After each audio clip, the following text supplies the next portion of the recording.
Mother Bear offered her paw, so doctors could draw baby's blood. What happened next was shocking. Let us know where you're watching from. If you love my content, consider supporting it with a super thanks. Also, don't forget to like and subscribe. It'll help us to remain in touch with amazing people like you. The morning mist clung to the windows of Pine Valley Medical Center like ghostly fingers, refusing to let go even as the sun climbed higher into the October sky.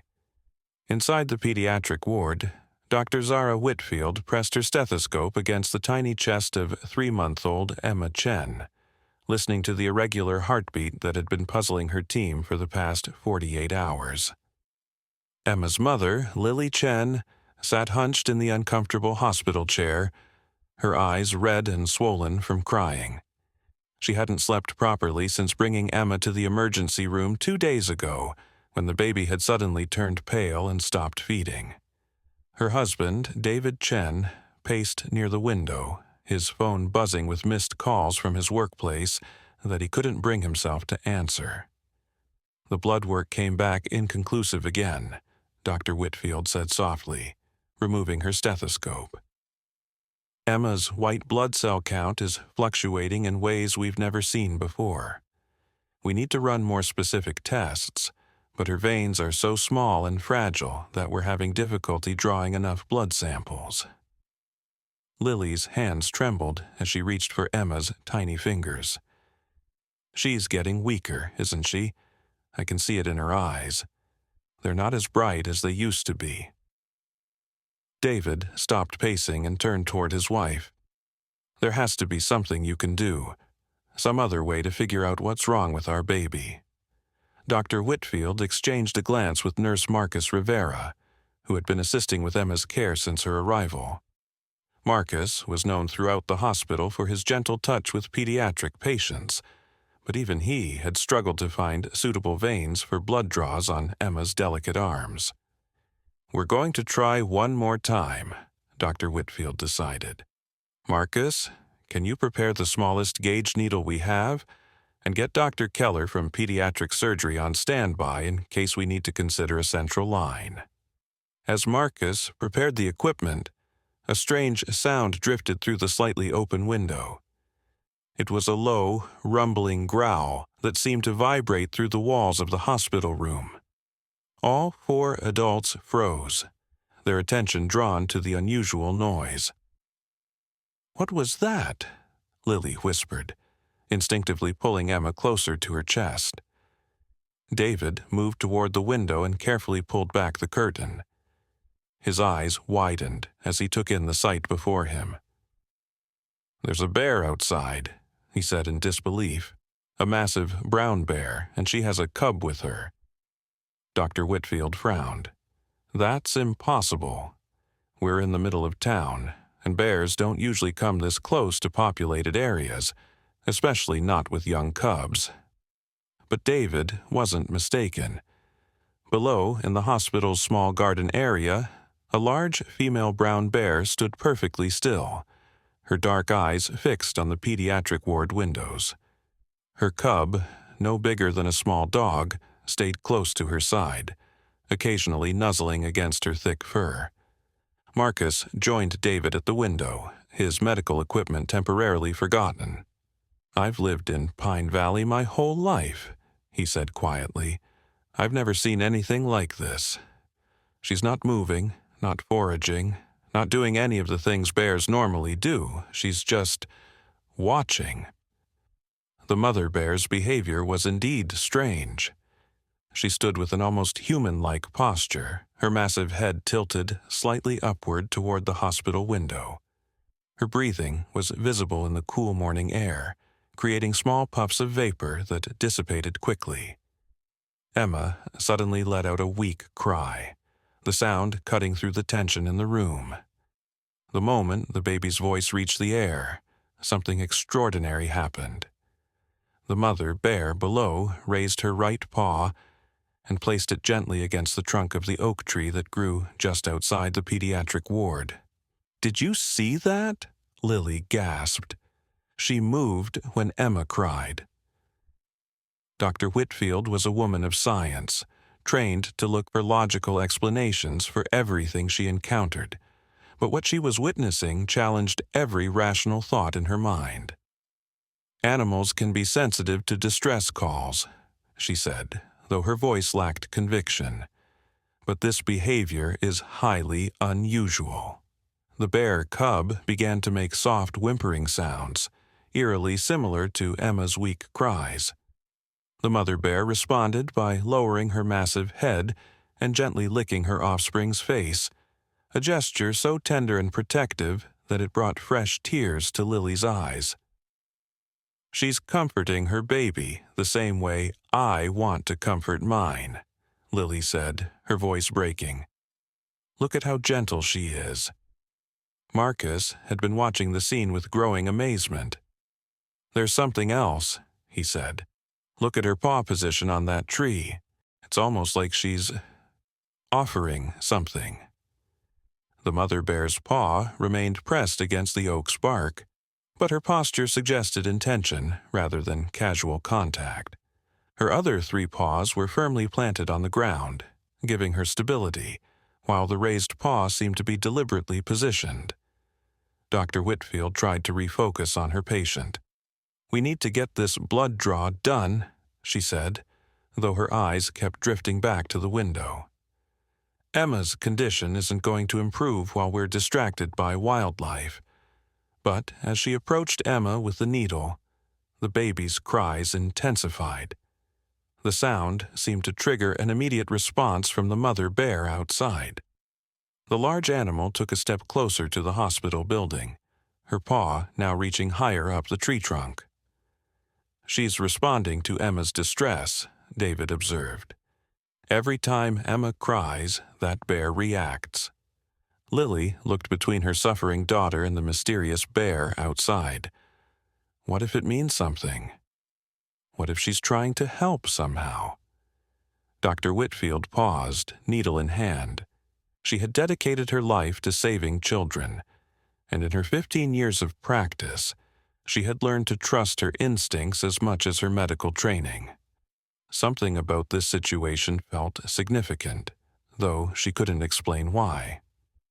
The mother bear's eyes seemed to lock onto the hospital window with an intensity that sent chills down everyone's spine. Her cub had grown quiet, as if sensing the gravity of the moment. The morning mist continued to swirl around them, creating an almost mystical atmosphere. "I need to examine this situation more carefully, Doctor," Whitfield said finally. "Marcus, postpone the blood draw for a few minutes. I want to observe this behavior pattern." As if responding to the doctor's words, the mother bear stretched her paw even higher up the tree, her claws gently scraping against the bark. The sound was soft but audible through the partially open window, creating a rhythm that seemed almost like a heartbeat. Emma's irregular breathing began to sync with the scratching sound, and for the first time in 2 days, her tiny body seemed to relax slightly. The change was subtle but noticeable to everyone in the room. "This is impossible, Doctor," Whitfield muttered, but she couldn't deny what she was seeing. The bear's presence seemed to be having a calming effect on her patient, something that all their medical interventions had failed to achieve.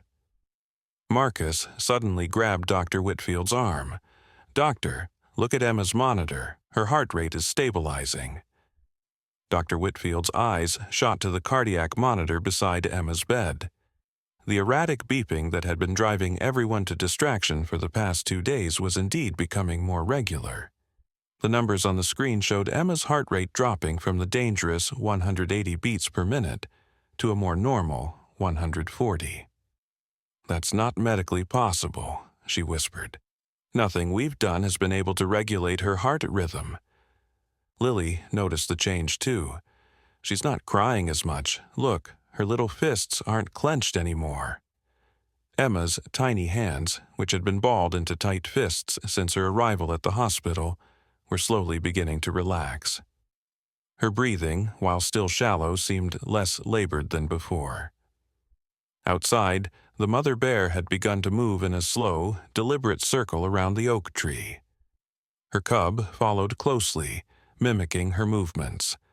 With each step, the mother bear would pause and look up at the hospital window, as if checking on Emma's condition.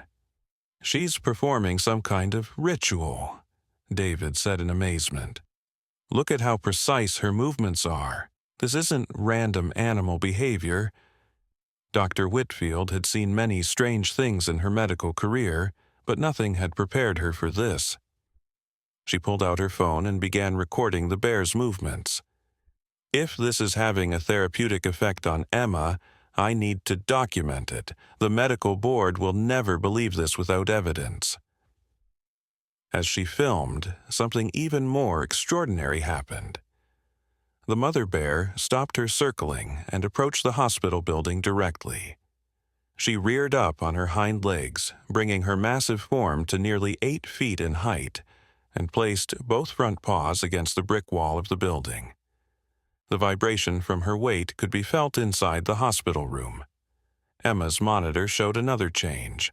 Her oxygen saturation levels, which had been dangerously low, began to improve. "This is beyond anything I've studied," Dr. Whitfield said, her voice filled with wonder and confusion. "There's no scientific explanation for what's happening." Nurse Marcus had been watching the interaction with growing fascination. "My grandmother used to tell stories about the old days, when the native tribes lived in harmony with the forest animals. She said there were bonds between humans and bears that went beyond understanding." "You think this is some kind of spiritual connection?" Lily asked, hope creeping into her voice for the first time in days. Marcus nodded slowly. The indigenous people of this area believed that mother bears were guardians of human children. They thought bears could sense when a child was in danger and would try to help. Dr. Whitfield was torn between her scientific training and what she was witnessing. "Even if there's some truth to those old stories, I'm a doctor. I need to treat Emma with medicine, not whatever this is." But as she spoke, Emma opened her eyes for the first time since being admitted. The baby's gaze was clearer, more alert than it had been in days. She turned her head toward the window, as if drawn by some invisible force. The mother bear seemed to sense Emma's awakening. She dropped back down to all fours and moved to stand directly beneath the window.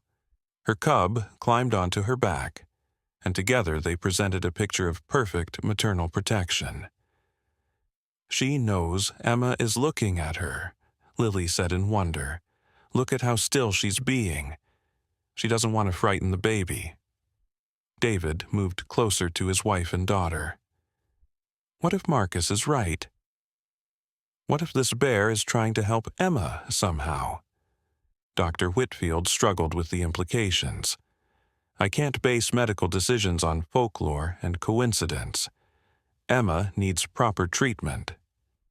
"But what if the proper treatment includes accepting help from an unexpected source?" Marcus suggested gently.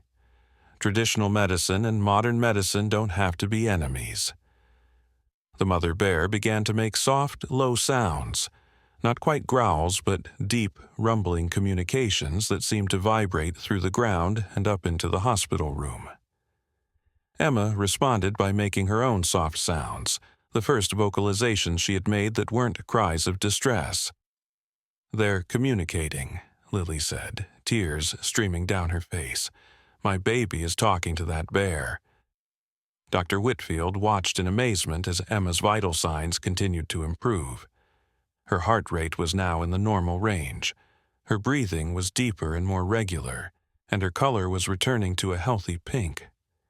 "I need to call Dr. Patterson," she said, referring to the hospital's chief of staff. "He needs to see this." As she reached for her phone, the mother bear did something that made everyone in the room gasp. She lifted her right paw and placed it against the window glass. Her massive pad pressed flat against the surface. The glass fogged slightly from the warmth of her touch. Emma, lying in her mother's arms, lifted her tiny hand and pressed it against the glass from the inside. The baby's palm was barely the size of a silver dollar, dwarfed by the bear's massive paw, but the gesture was unmistakable. "She's trying to touch the bear," David whispered. "Emma knows she's there." The connection between baby and bear was so profound that even Dr. Whitfield felt tears in her eyes. "In all my years of medicine, I've never seen anything like this." Marcus pulled out his own phone and began taking pictures. "This needs to be documented. If Emma continues to improve, this could change how we understand healing." The mother bear held her paw against the glass for several long minutes, her dark eyes fixed on Emma's face. The cub had climbed down from her back and was now standing on its hind legs, trying to reach the window as well. Suddenly, the hospital room door burst open. Dr. Richard Patterson, the chief of staff, strode in with his usual brisk efficiency. "Dr. Whitfield, I need an update on the Chen baby. The parents have been here for 3 days without significant improvement, and we need to consider transferring her to Children's Hospital for more specialized care." He stopped short when he saw everyone gathered at the window. "What's going on here? Why isn't anyone attending to the patient?" Dr. Whitfield turned to face her superior, still holding her phone with the video of the bear's behavior. "Dr. Patterson, you need to see this. Emma's condition has been improving since this bear appeared outside." Dr. Patterson frowned. "A bear? What does wildlife have to do with pediatric medicine?" He moved to the window and saw the mother bear and cub still positioned outside. His expression changed from irritation to shock. "How long has that animal been there?" "About an hour," Marcus replied. "And Emma's vital signs have been steadily improving during that time." Dr. Patterson looked at the monitors and couldn't argue with the readings. Emma's heart rate, breathing, and oxygen levels were all significantly better than they had been in days. "This is highly irregular," he said, but his tone had lost its edge. "Wild animals don't typically behave this way around humans." The mother bear seemed to sense the new presence in the room. She removed her paw from the window and stepped back, her body language suddenly more cautious. Emma immediately became restless, her improved breathing becoming shallow again. The monitors showed her heart rate beginning to climb back toward the dangerous levels. "She's responding to the bear's withdrawal," Dr. Whitfield observed. "When the bear moves away, Emma's condition deteriorates." Dr. Patterson watched the monitors with growing concern. "This is medically impossible. There's no way an animal's presence could have such a direct effect on a patient's vital signs." But the evidence was undeniable. As the mother bear moved further from the building, Emma's distress increased. Her weak cries returned, and her tiny body began to tense with discomfort. Lily looked desperately between the doctors and the retreating bear. "Please, can't you do something?" She was getting better when the bear was close. Dr. Patterson was a man of science, but he was also a physician who had sworn to do no harm. "This goes against everything I know about medicine," he said slowly. "But if this animal's presence is somehow helping Emma, then we need to consider all options." He pulled out his phone and began making calls. "I'm contacting the Wildlife Department and the hospital's ethics committee. If we're going to allow this unconventional treatment to continue, we need proper oversight." The mother bear seemed to understand the urgency of the situation. She approached the building again, but this time she didn't rear up or place her paws against the wall. Instead, she sat down directly beneath Emma's window, her cub curled up beside her.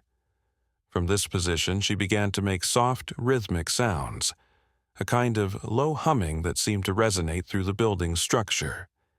Emma's cries gradually subsided, and her vital signs began to stabilize once more. "She's not leaving," David observed. "That bear is going to stay there as long as Emma needs her." Dr. Whitfield looked at the peaceful scene. The massive bear keeping vigil beneath the window, the tiny baby finally resting comfortably in her mother's arms, and the strange but undeniable connection between them. "I don't understand it," she admitted, "but I can't argue with the results. Emma is improving, and if that bear is somehow responsible, then we need to find a way to work with this situation." The afternoon sun was beginning to cast long shadows across the hospital grounds. The mother bear and her cub had been maintaining their vigil for hours, never moving more than a few feet from their position beneath Emma's window. Hospital staff had begun to gather in other rooms, trying to catch glimpses of the unusual visitors. Word was spreading throughout the building about the miraculous improvement in the baby's condition and the mysterious connection to the bears outside. Dr. Patterson returned to the room after his phone calls. The wildlife department is sending a specialist to assess the situation. The ethics committee is confused, but they're not opposed to monitoring this development if it's truly helping Emma. "What about the other patients?" Dr. Whitfield asked. "Is the bear's presence causing any disruption?" "Surprisingly, no," Dr. Patterson replied. "If anything, the entire pediatric ward seems calmer than usual. Several parents have reported that their children are sleeping better since the bear arrived." Marcus had been quietly observing the interaction between Emma and the bear. "Doctor, I think there's something else we need to consider. What if this isn't just about Emma? What if the bear is sick too?" Dr. Whitfield looked at him with surprise. "What do you mean?" "I've been watching the cub. Its movements are sluggish, and it's been staying very close to its mother. Young bears are usually more active and playful. This one seems weak." Dr. Patterson peered out the window with renewed interest. "You think the mother bear brought her sick cub here for help?" "It's possible," Marcus said. "Animals have been known to seek help from humans when their offspring are in danger. Maybe this isn't just about the bear helping Emma. Maybe they're helping each other." The implications of this possibility added another layer of complexity to an already extraordinary situation. As the sun began to set over Pine Valley, the mystery of the mother bear and her connection to baby Emma was only deepening. Emma slept peacefully in her mother's arms, her breathing steady and strong for the first time in days. Outside, the mother bear continued her patient vigil, her dark eyes never leaving the window where the human baby rested.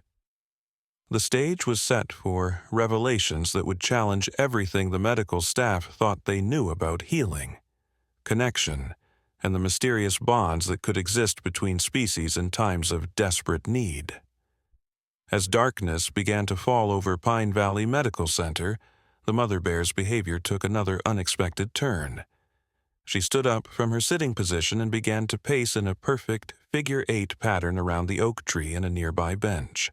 Her movements were methodical, almost ceremonial, and with each completed circuit she would pause and look up at Emma's window.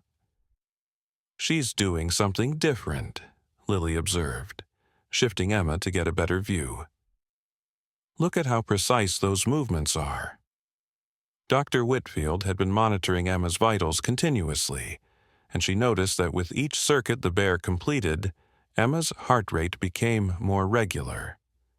"There's definitely a correlation between the bear's movements and Emma's physiological responses," she said, though she could hardly believe her own words.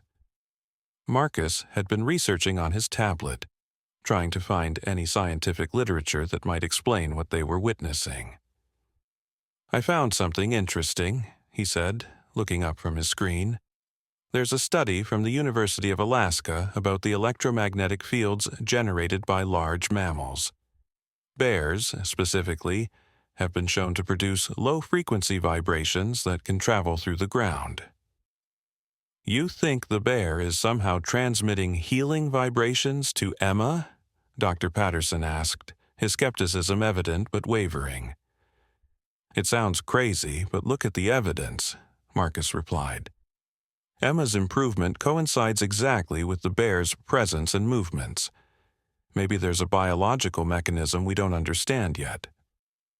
Dr. Whitfield was about to respond when her attention was drawn to a commotion in the hallway. Through the partially open door, she could see hospital security guards speaking urgently with someone in a ranger's uniform. "That must be the wildlife specialist, doctor," Patterson said, moving toward the door. The man who entered the room was tall and weathered, with the kind of deep tan that came from spending most of his life outdoors. He introduced himself as Ranger Tom Blackwood, and his eyes immediately went to the window where the bear was still performing her ritualistic pacing. "I've been tracking this particular bear for the past 3 years," he said, his voice carrying a mixture of concern and fascination. "Her name is Masha, and she's never exhibited behavior like this before." "You know this bear personally?" Lily asked, hope flickering in her voice. Ranger Blackwood nodded. "Masha has a territory about 15 miles north of here. She's always been protective of her cubs, but she's never approached human settlements. Something significant must have driven her to break her normal patterns." He moved to the window and studied the bear's movements carefully. "This pacing pattern, I've seen it before, but only in very specific circumstances." "What circumstances?" Dr. Whitfield asked. "When a mother bear is trying to lead humans to something important. Usually, it's to show them an injured animal or to warn them of danger. But this is different. She's not trying to lead anyone away from here. She's anchoring herself to this spot." As if responding to the ranger's words, Masha completed another circuit and then did something that made everyone in the room gasp. She approached the base of the oak tree and began to dig with her powerful claws, creating a small depression in the earth directly below Emma's window. "She's making a nest," Ranger Blackwood said in amazement. "Masha is preparing to stay here long term." Dr. Patterson frowned. "We can't have a wild bear camping on hospital grounds indefinitely. What about the safety of our patients and staff?" "Under normal circumstances, I'd agree," Ranger Blackwood replied. "But Masha has never shown aggression toward humans, and if she's somehow helping your patient—" He gestured toward Emma, who was sleeping peacefully in her mother's arms. "There's something else," he continued, pulling out a tablet and showing them a map. "Masha's territory overlaps with an area that has historical significance to the local tribal community. The Native Americans who lived here for centuries considered that region sacred, particularly for healing rituals involving children." Marcus leaned forward with interest. "That supports what my grandmother told me about the connection between bears and human children." "It's more than folklore," Ranger Blackwood said. "The soil in that area has unique mineral compositions that are believed to have healing properties. If Masha has been living there for years, she might have absorbed some of those minerals through her diet and environment." Dr. Whitfield felt a chill run down her spine. "Are you suggesting that this bear might actually have some kind of healing ability?" "I'm suggesting that we might be dealing with something that bridges the gap between traditional medicine and modern science," Ranger Blackwood replied. "Indigenous healers have always believed that certain animals can channel healing energy. What if they weren't just talking about spiritual concepts? What if there's an actual biological mechanism?" Outside, Masha had finished creating her nest and had settled into it with her cub. The little bear, which had been lethargic and quiet all day, suddenly became more active. It began to play around its mother's massive form, tumbling and rolling in the fresh earth. "Look at the cub," Lily pointed out. "It seems much more energetic now." Ranger Blackwood watched the young bear's behavior with growing excitement. "That's remarkable. When I first spotted them this morning, the cub was barely moving. Now it's displaying normal juvenile behavior." Marcus was right, Dr. Whitfield realized. This isn't just about the bear helping Emma. They're helping each other somehow. Dr. Patterson was struggling to process everything he was hearing. Even if I accept that there might be some unknown biological mechanism at work here, I can't allow a wild animal to remain on hospital property without proper safety measures. What if we could monitor the situation closely? Ranger Blackwood suggested. I could stay here overnight to observe Masha's behavior. We could set up a controlled environment that ensures everyone's safety while allowing this, whatever this is, to continue. Before Dr. Patterson could respond, Emma stirred in her mother's arms and opened her eyes. For the first time since her illness began, she looked directly at her parents with clear, alert eyes, and smiled. Lily burst into tears.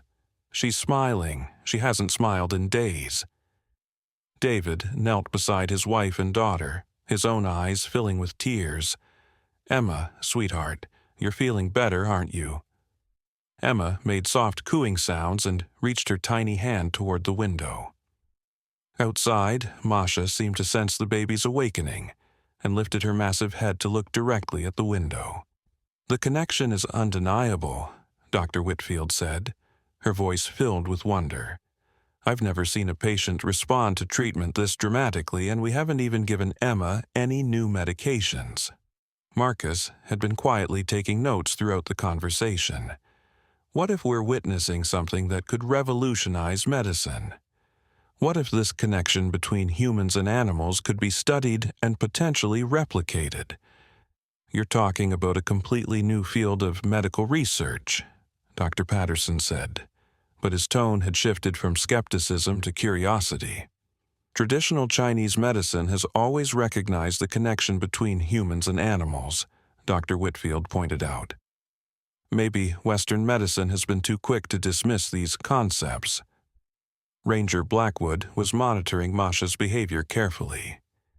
There's something else you should know. The tribal elders in this area have been expecting something like this to happen. What do you mean? Lily asked. 3 months ago, the tribal council contacted the ranger station about unusual animal behavior in the sacred healing area. They said the spirits were restless and that something important was about to happen involving a child and a bear. Dr. Patterson stared at him. You're saying they predicted this? I'm saying they sensed that the natural balance was shifting.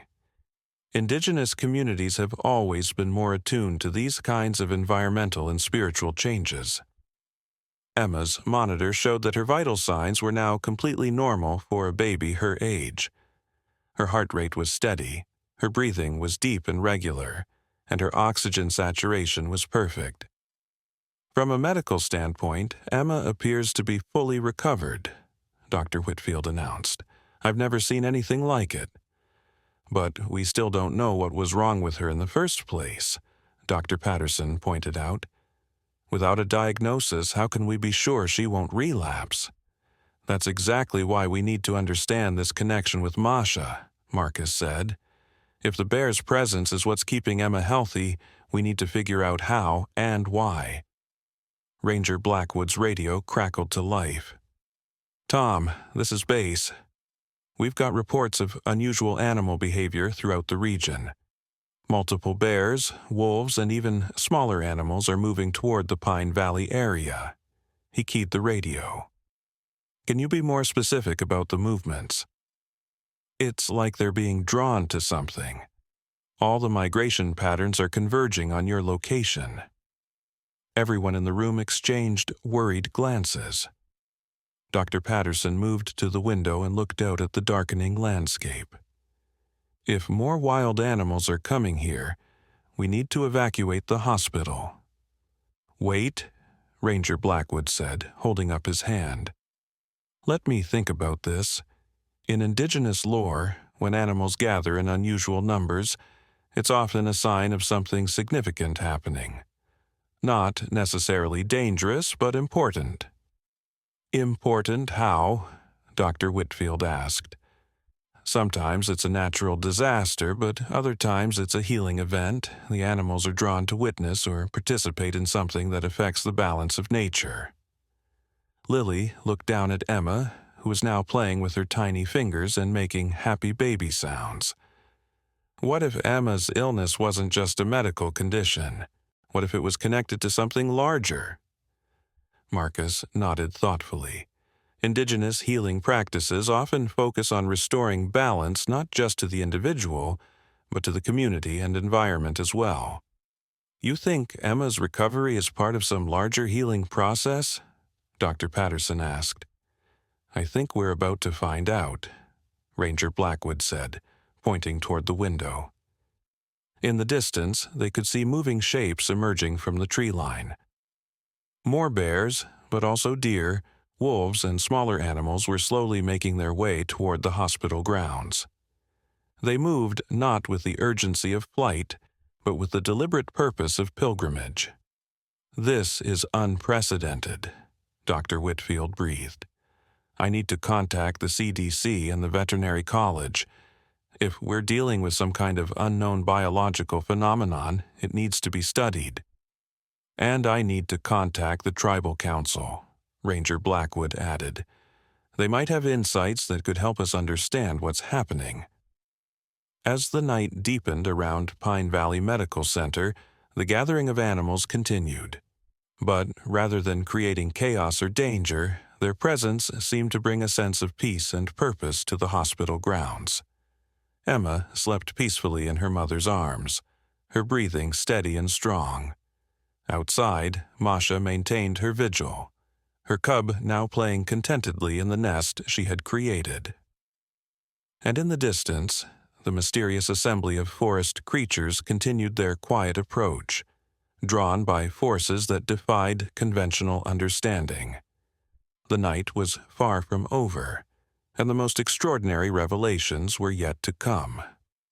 The connection between a human baby and a mother bear was about to reveal secrets that would change everything they thought they knew about healing, nature, and the invisible bonds that connect all living things. Dr. Whitfield checked her watch and realized it was nearly midnight. I should contact the night shift and brief them on the situation, she said. This is going to be a long night. I'll stay with Emma, Lily said, gently rocking her daughter. I don't want to leave her, especially not now when she's finally getting better. David nodded in agreement. We're not going anywhere. If that bear is somehow helping our daughter, then we'll stay as long as it takes. As the medical staff prepared for what promised to be the most unusual night in the hospital's history, none of them could have imagined that the real mysteries were just beginning to unfold.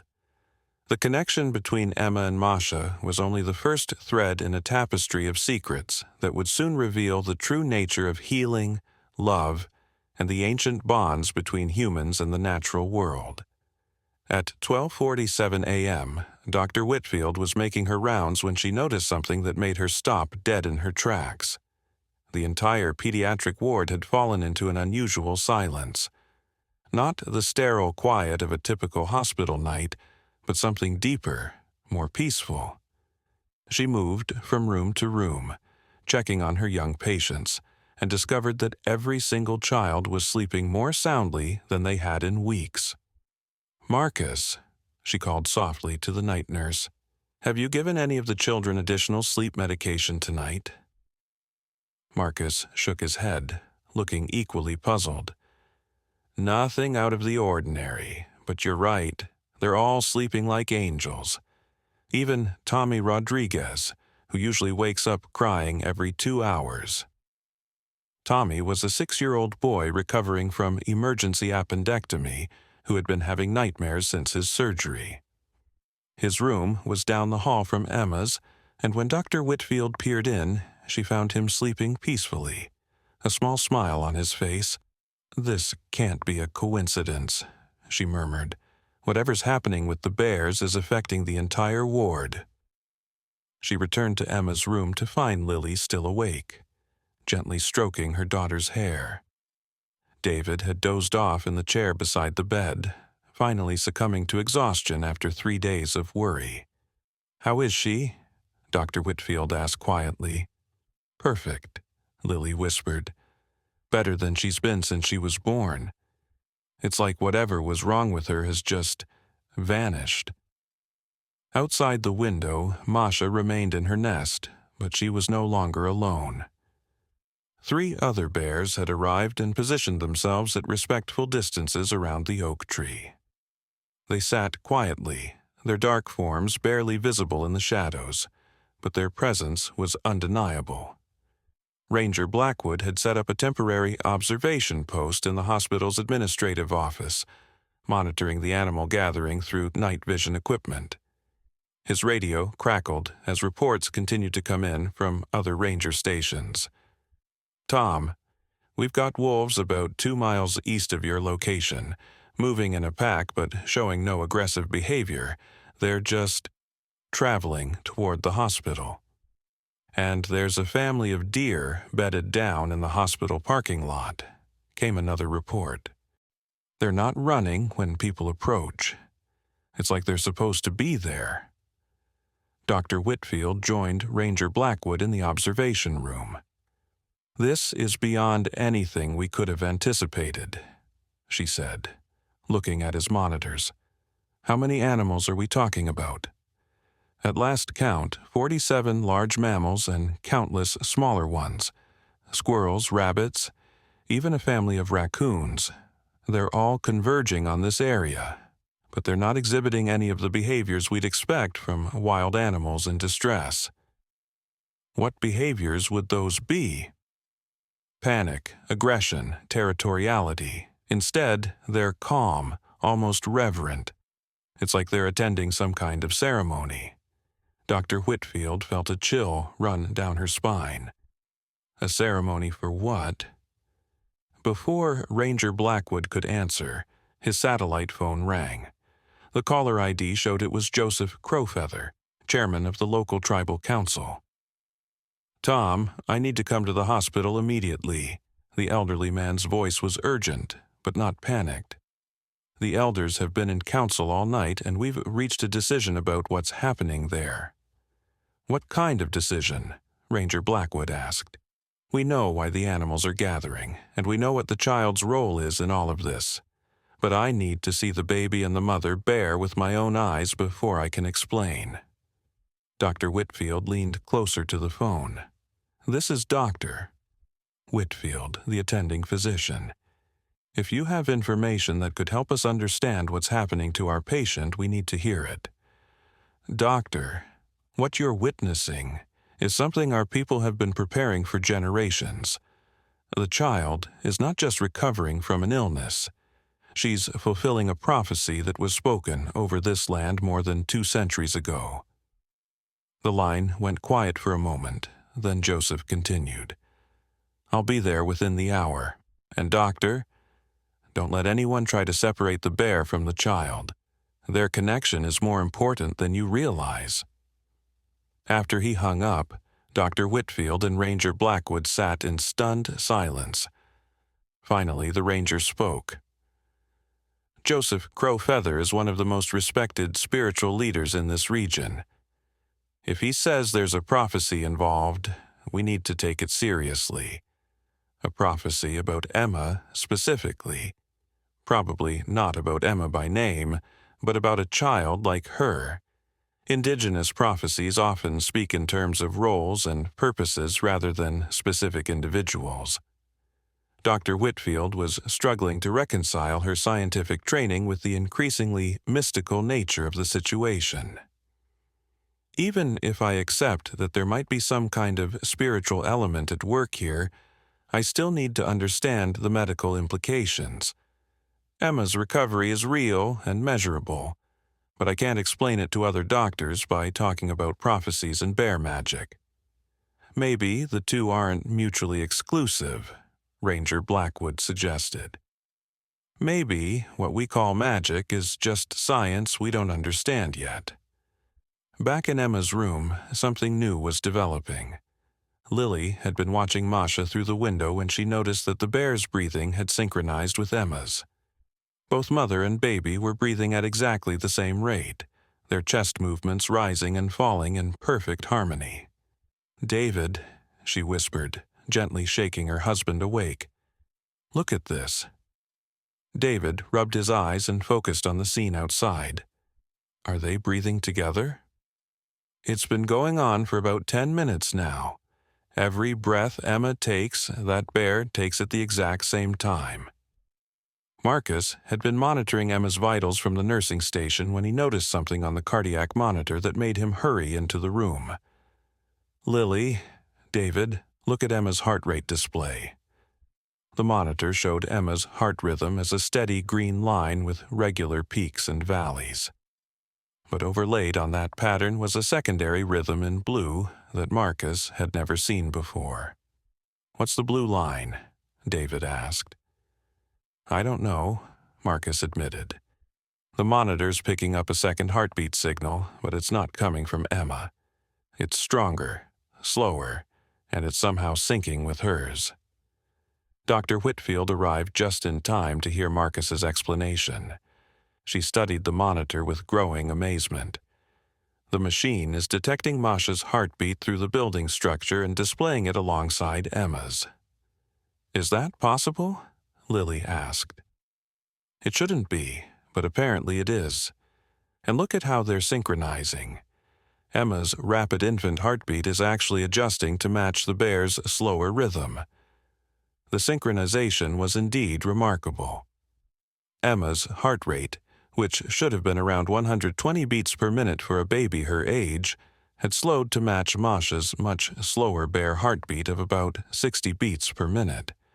Yet Emma showed no signs of distress from this change. "This is medically impossible," Dr. Whitfield said. "A baby's heart can't safely beat that slowly." "But she's fine," David pointed out. "Look at her. She's healthier than she's ever been." Emma was indeed thriving. Her color was perfect, her breathing was deep and easy, and she was more alert and responsive than any 3-month-old baby should be at this hour of the night. Marcus had been studying the monitor readings more closely. "Doctor, there's something else. Look at the brain activity scanner we have hooked up to monitor Emma's sleep patterns." The EEG machine showed Emma's brain waves, but like the heart monitor, it was displaying an unusual secondary pattern. The machine is picking up 2 distinct sets of brain activity. 2 sets from Emma? No, one from Emma and one from somewhere else. The patterns are different, but they're harmonizing, like a musical duet. Dr. Whitfield felt like she was stepping into a realm beyond anything her medical training had prepared her for. "Are you telling me that Emma and that bear are somehow sharing physiological functions?" "It looks that way. Heartbeat, breathing, even brain activity. They're becoming synchronized on multiple levels." Outside, the gathering of animals had grown larger.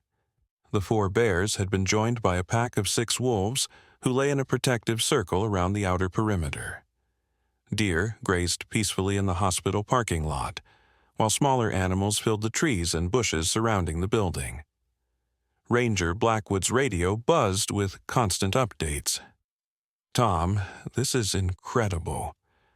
We've got reports of animals traveling from as far as 50 miles away, all heading toward the hospital.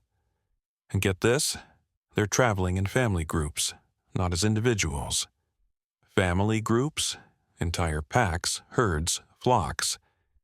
It's like they're bringing their young ones to witness whatever's happening there." At 2:15 a.m., a convoy of vehicles arrived at the hospital. Joseph Crow Feather had come with 5 other tribal elders, and they brought with them items that looked more like ceremonial objects than medical equipment.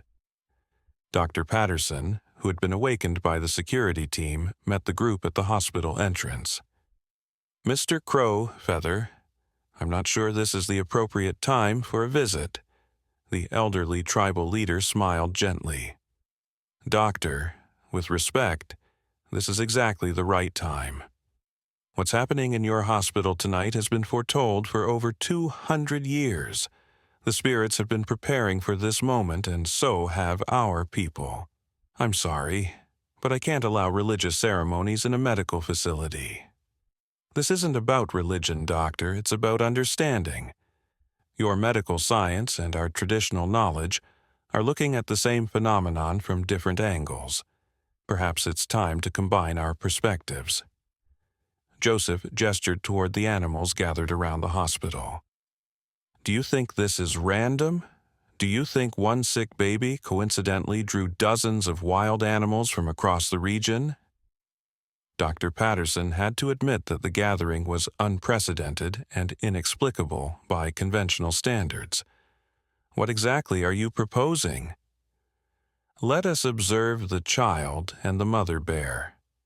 Let us share what we know about the prophecy, and let us help you understand why this connection is so important, not just for the baby, but for everyone in this region.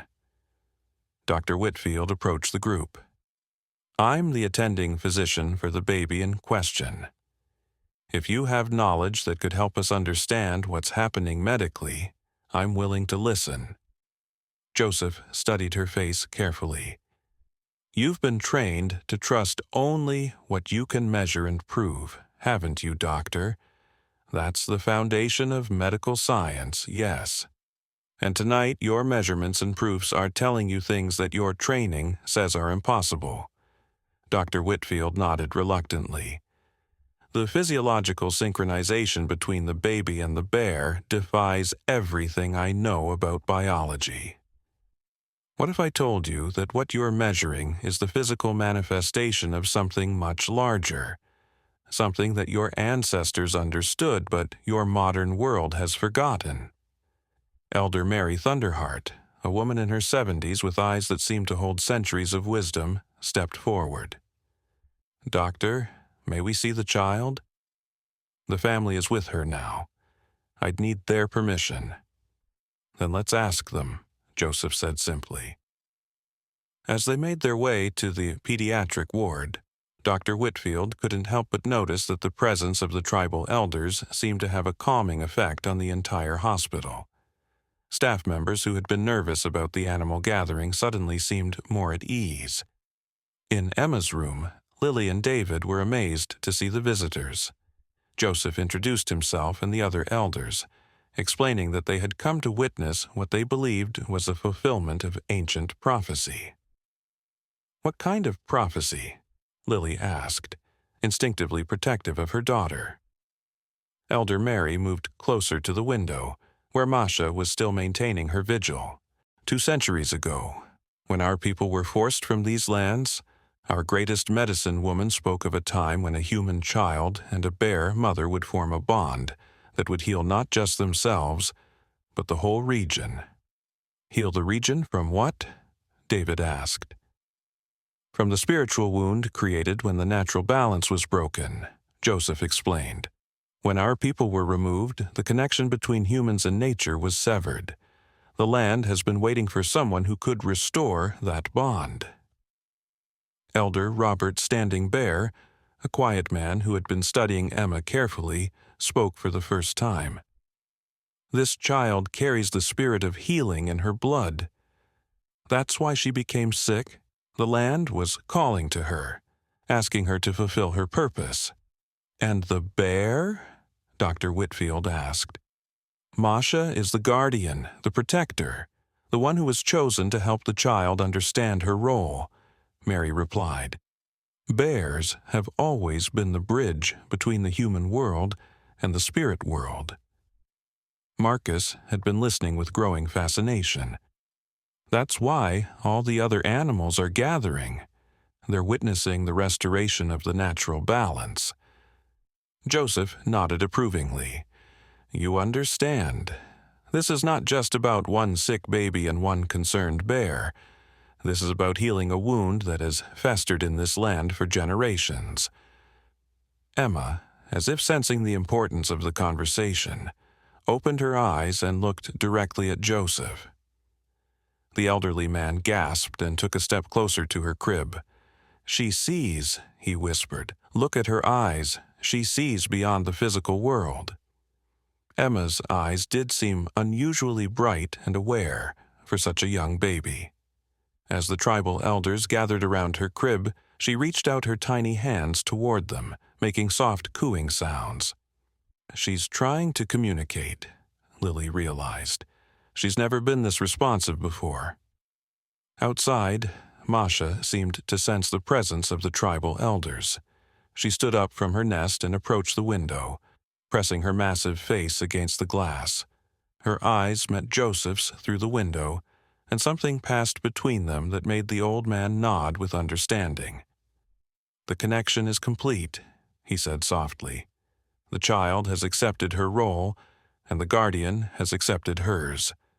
Now the real healing can begin." But even as he spoke, emergency sirens began wailing in the distance. Something else was happening in Pine Valley. Something that would test the newly formed bond between Emma and Masha in ways none of them could have anticipated. The night was far from over, and the most challenging part of the prophecy was about to unfold. The gathering of animals was not just a celebration, it was a preparation for what was to come. The real test of the bond between human and bear was about to begin, and the stakes were higher than anyone in that hospital room could have imagined. The emergency sirens grew louder as multiple fire trucks and ambulances raced past the hospital. Dr. Patterson's pager began buzzing frantically, and within moments his phone was ringing with urgent calls from the county emergency management office. "There's been a massive chemical spill at the industrial plant 15 miles north of here," he announced to the room after taking the call. "A transport truck carrying industrial solvents overturned, and the chemicals are leaking into Miller Creek, which feeds into our main water supply." Ranger Blackwood immediately understood the implications. Miller Creek runs directly through the forest where Masha's territory is located. If those chemicals reach the water table, it could poison every animal in a 50-mile radius. Joseph Crow Feather nodded grimly. This is what the prophecy warned about. The child and the guardian must work together to heal, not just themselves, but the land itself. The chemical spill is the test. Dr. Whitfield felt overwhelmed. How can a 3-month-old baby and a bear possibly help with an environmental disaster? Elder Mary moved closer to Emma's crib, her weathered hands hovering just above the sleeping infant. "The child carries the healing spirit in her blood, but she needs the guardian to channel that power into the world." "You're talking about magic," Dr. Whitfield said, though her voice carried less skepticism than it had hours earlier. "We're talking about forces that your science hasn't learned to measure yet," Joseph replied. "But look around you. Your own instruments are detecting things that shouldn't be possible. The synchronization between the child and the bear is just the beginning." As if responding to the conversation, Emma opened her eyes and began to make urgent sounds. Not cries, but something more purposeful. Outside, Masha stood up abruptly from her nest, her massive head turning toward the north where the chemical spill had occurred. Marcus was monitoring Emma's vital signs when he noticed something alarming. Her heart rate is spiking, but not from distress. It's like she's energizing somehow. The cardiac monitor showed Emma's heart rate climbing from the synchronized 60 beats per minute to an incredible 180. But unlike before when this had been a sign of illness, Emma appeared alert and active rather than distressed. "Masha is responding too," Ranger Blackwood observed from the window. The mother bear had begun to pace again, but this time her movements were more urgent, more purposeful. Dr. Patterson received another emergency call. "The hazmat teams are saying the chemical contamination is spreading faster than they anticipated. The wind is carrying toxic fumes toward populated areas, and they're recommending evacuations for a 10-mile radius around the spill site. That includes this hospital," Dr. Whitfield realized. "We'd need to evacuate all our patients." "No," Joseph said firmly. "That would break the connection at the most critical moment. The child and the guardian are responding to the crisis. They're preparing to help."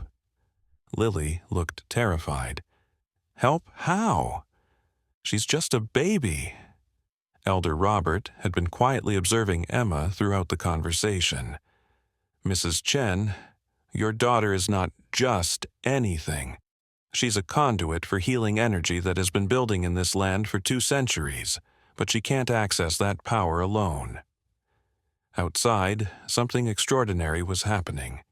The gathered animals, bears, wolves, deer, and smaller creatures, had begun to arrange themselves in a specific pattern around the hospital. From above, their formation would have resembled a massive spiral with Masha and her cub at the center. They're creating an energy circle, Elder Mary explained. Each species contributes its own spiritual strength to amplify the healing power. Dr. Whitfield was struggling to process what she was witnessing. Even if I could accept that there's some kind of spiritual energy at work here, how could it possibly neutralize industrial chemicals? Marcus had been studying the readouts from Emma's medical equipment. Doctor, look at these EEG patterns. Emma's brain activity is showing frequencies I've never seen before. It's like her neural networks are operating on a completely different level. The brainwave monitor displayed patterns that seemed to pulse and flow like living things. The normal alpha, beta, and theta waves were still present, but overlaid with something entirely new. Complex patterns that seemed to follow mathematical sequences. The child's consciousness is expanding, Joseph explained. She's connecting not just with the bear, but with the entire network of life in this region. Through that connection, she can direct healing energy wherever it's needed. Emma's sounds became more insistent, and Masha responded by moving closer to the hospital building.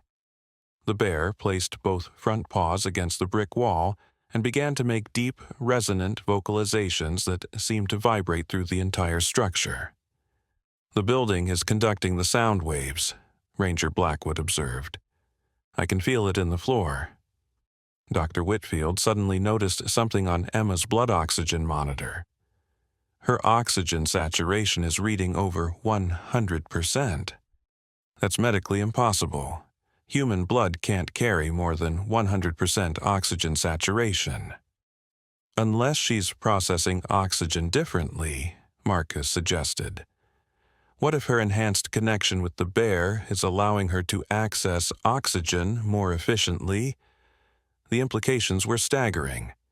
If Emma's physiology was somehow being enhanced by her connection with Masha, she might indeed be capable of things that normal human biology couldn't achieve. Dr. Patterson's phone rang again. The evacuation order has been expanded. Chemical readings show toxin levels are rising throughout the Miller Creek watershed. We have maybe 2 hours before the contamination reaches the town's water supply. 2 hours, Joseph repeated thoughtfully. The prophecy speaks of a critical window when the healing must take place. If the connection is strong enough, the child and the guardian can purify the poisoned water before it spreads further. How? Dr. Whitfield demanded. What possible mechanism could allow a baby and a bear to neutralize industrial chemicals? Elder Mary smiled gently. Doctor, what is your body made of? Cells, tissues, organs? And what are those made of? Molecules, atoms? And at the quantum level? Dr. Whitfield paused, beginning to understand. Energy. Everything is ultimately energy. Exactly. And if everything is energy, then energy can be manipulated, redirected, transformed. The child has the ability to work at that quantum level, but she needs the bear's connection to the natural world to focus that power. Marcus was watching Emma's monitors with growing amazement. Her cellular activity is off the charts. It's like every cell in her body is operating at maximum efficiency. Emma suddenly stopped making sounds and became perfectly still. Her eyes, which had been bright and alert, took on an almost otherworldly quality. Outside, Masha also became motionless, her dark eyes fixed on something in the distance. They're connecting to the contamination site, Joseph said quietly. They can sense the poison in the water. Dr. Whitfield felt compelled to check Emma's temperature, expecting to find fever from all the elevated activity. Instead, her skin was cool and dry, despite the incredible physiological changes her monitors were recording. Her body temperature is actually dropping, she reported. But all her other vital signs suggest intense activity. The healing process requires enormous energy, Elder Robert explained.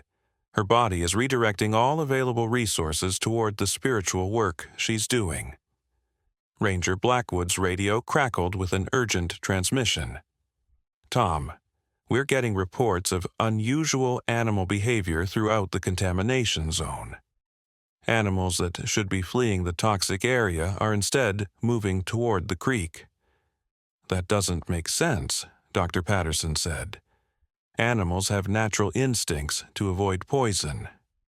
Unless they're responding to the same calling that brought them here, Joseph suggested. The entire ecosystem is mobilizing to support the healing process.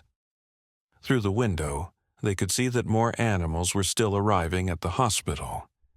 But now they were coming from the direction of the chemical spill, and many of them showed signs of exposure to the toxins, labored breathing, disorientation, visible distress. The poisoned animals are coming here for healing, Elder Mary realized. They instinctively know that this is where they can find help. Dr. Whitfield watched as a family of deer stumbled into the hospital parking lot, clearly suffering from chemical exposure. We need to contact veterinary services. These animals need medical attention. But even as she spoke, something remarkable happened. As the poisoned deer approached the area where Masha and the other bears were positioned, their distress seemed to lessen. Their breathing became easier, their movements less labored. The healing energy is already beginning to work, Joseph observed. But it's only the beginning. The real test comes when they try to purify the water source itself. Emma's monitor suddenly showed a dramatic change. Her heart rate, which had been elevated, began to slow again, but this time it synchronized not just with Masha's heartbeat, but with a much larger rhythm that seemed to encompass all the gathered animals. She's connecting with the entire group, Marcus said in wonder. The monitors are picking up a collective heartbeat from all the animals outside. The sound was barely audible at first, a low, rhythmic pulsing that seemed to come from the earth itself. But as more animals joined the gathering, the sound grew stronger, more harmonious. It's like a biological orchestra, Dr. Whitfield breathed, each species contributing its own frequency to create something larger. Elder Mary nodded. The symphony of life. When all creatures work together in harmony, they can accomplish things that seem impossible to those who have forgotten how to listen. Dr. Patterson received another emergency call, and his face went pale as he listened. The chemical contamination has reached the first residential wells. 3 families have been hospitalized with chemical poisoning symptoms. How long before it reaches the main water treatment plant? Ranger Blackwood asked. 90 minutes, maybe less. Joseph turned to the group with urgency. The window is closing. The child and the guardian must act now, or the opportunity will be lost. Emma suddenly let out a sound unlike anything she had made before. Not a cry or a coo, but something that seemed to carry the voices of all the animals gathered outside. It was hauntingly beautiful and filled with purpose. Masha responded immediately, throwing back her massive head and releasing a roar that shook the hospital building. But it wasn't a roar of aggression or fear. It was a call to action, a rallying cry that seemed to energize every creature within miles. "They're beginning the healing process," Elder Mary said softly. "From this moment forward, we can only watch and support them. The real work is beyond our understanding, Emma's eyes had taken on an almost luminous quality, and her tiny body seemed to glow with an inner light that the hospital's fluorescent bulbs couldn't quite mask. Outside, Masha's fur seemed to shimmer in the darkness, as if she too was radiating some kind of energy. Dr. Whitfield checked her instruments one more time, expecting to find some technical malfunction that could explain what she was seeing.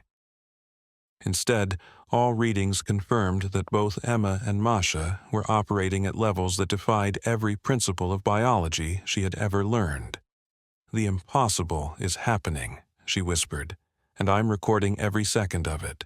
The next hour would determine whether an ancient prophecy could overcome modern environmental disaster, whether the bond between a human child and a mother bear could heal wounds that science said were permanent.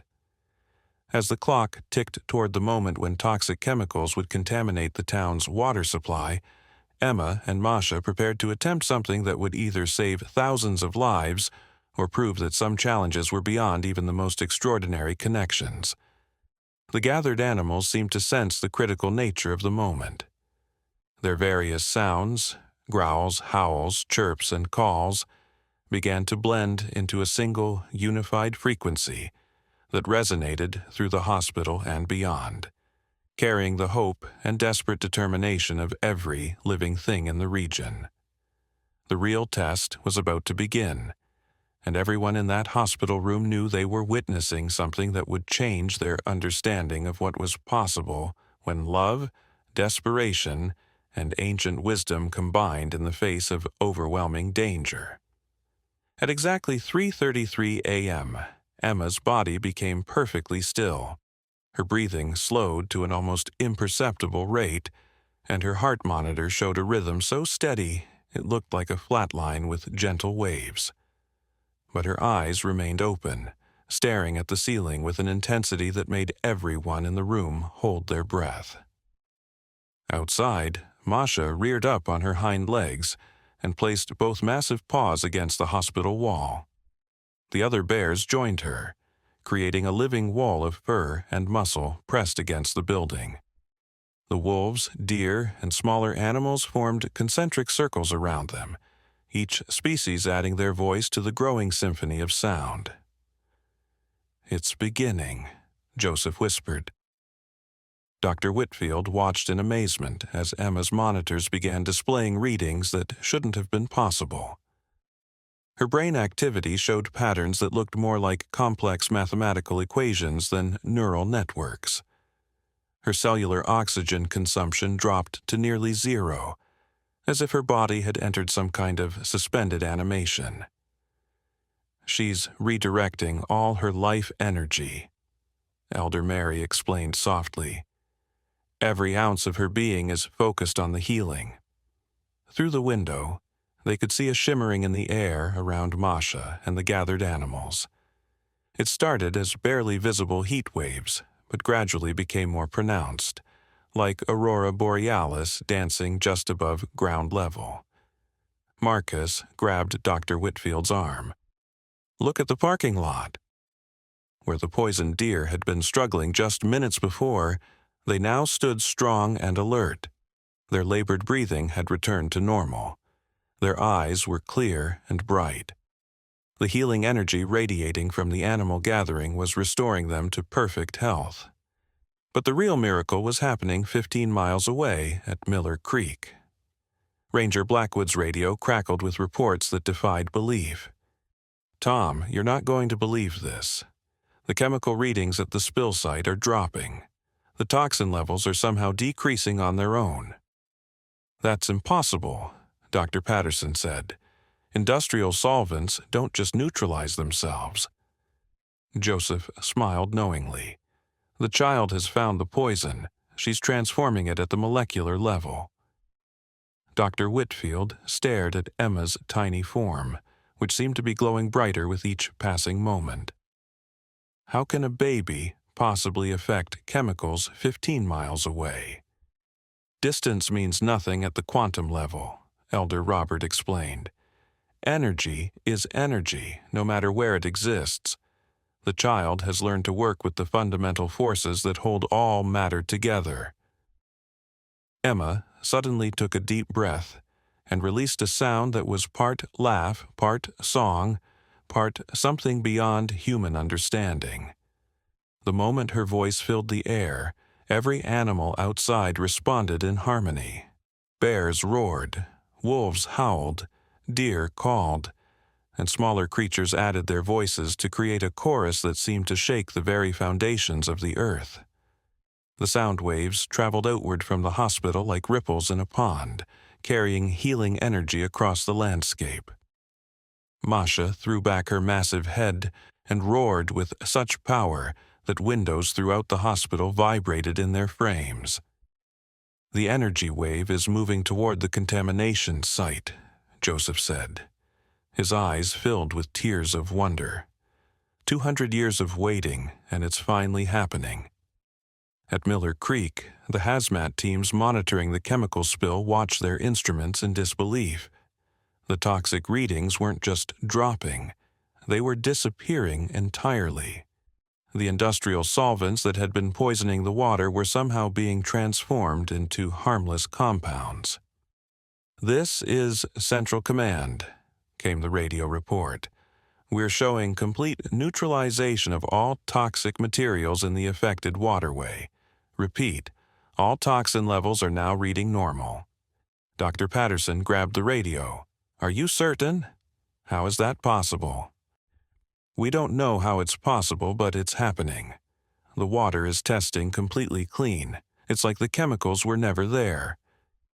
In Emma's room, the baby's glow began to fade as her incredible work neared completion. Her breathing returned to normal, her heart rate stabilized, and her brain activity patterns shifted back toward typical infant ranges. But her eyes remained bright with an intelligence that seemed far beyond her 3 months of life. Masha stepped back from the hospital wall and settled into her nest with a deep, satisfied rumble. Her cub, which had been quiet throughout the healing process, suddenly became playful again, tumbling around its mother's massive form. "It's finished," Elder Mary said softly. "The land is healed, the water is pure, and the prophecy is fulfilled." Lily held Emma close, tears streaming down her face. "What does this mean for her? For our daughter?" Joseph approached the crib with gentle reverence. "Your daughter will live a normal life, but she'll always carry the gift of healing within her. She's restored the balance between humans and nature in this region. The connection will remain, but quietly, peacefully." Dr. Whitfield checked Emma's vitals one more time and found them completely normal for a healthy 3-month-old baby. "All her readings are perfect. It's like the illness never happened." "Because it wasn't really an illness," Elder Robert explained. "It was a calling. The land was asking her to awaken to her purpose, and she answered." As dawn broke over Pine Valley Medical Center, the gathered animals began to disperse peacefully. They moved slowly, reluctantly, as if leaving a sacred place. Masha was among the last to go. She stood beneath Emma's window one final time, pressed her massive paw against the glass in a gesture of farewell, then turned and walked into the forest with her cub at her side. Emma watched through the window until the bears disappeared into the trees, then settled into her mother's arms and fell into the peaceful sleep of a normal, healthy baby. Dr. Whitfield sat down heavily in the chair beside the bed, finally allowing herself to process what she had witnessed. "I've recorded everything," she said quietly, "but I'm not sure anyone will believe it." "Some things don't need to be believed by everyone," Joseph replied. "They just need to be experienced by those who are ready to understand." Marcus was shutting down the monitoring equipment when he noticed something on Emma's final EEG reading. "Doctor, look at this. There's a pattern in her brain waves that looks almost like a signature." The pattern was subtle but unmistakable. a unique neural frequency that would remain with Emma for the rest of her life, marking her as someone who had touched the fundamental forces of healing and harmony. "She'll always be connected to the natural world," Elder Mary said, studying the readout. "Not as intensely as she was tonight, but the bond will never completely fade." David put his arm around his wife and daughter. "So what happens now?" "Now you go home and raise your daughter," Joseph said with a smile. "Let her grow up knowing that she's special, but also knowing that she's loved. The land will protect her, and when the time comes, she'll know how to use her gifts to help others." Dr. Patterson addressed the group. "This needs to be documented properly. The medical community needs to know what happened here, even if they can't explain it." "Document what you can measure," Joseph advised. "But remember that the most important truths can't always be captured by instruments. Sometimes they can only be held in the heart." As the sun rose fully over Pine Valley, the last of the wild animals disappeared into the forest. The hospital returned to its normal quiet rhythm, but something fundamental had changed. The air felt cleaner, the light seemed brighter, and there was a sense of peace that hadn't existed before. Emma slept peacefully in her mother's arms, her tiny hand curled around her father's finger. She looked like any other baby, but those who had witnessed the night's events would never forget that they had seen something miraculous. A child who had reached across the boundaries between species to heal not just herself, but an entire region. The chemical spill was cleaned up within hours, with environmental teams baffled by the complete absence of toxins in what should have been a contaminated waterway. The 3 families who had been hospitalized with chemical poisoning made full recoveries, their symptoms disappearing as mysteriously as they had appeared. In the weeks that followed, Pine Valley experienced an unprecedented period of harmony. The hospital reported unusually successful treatment outcomes, especially in the pediatric ward. Local wildlife populations flourished, and the relationship between humans and nature seemed more balanced than it had been in generations.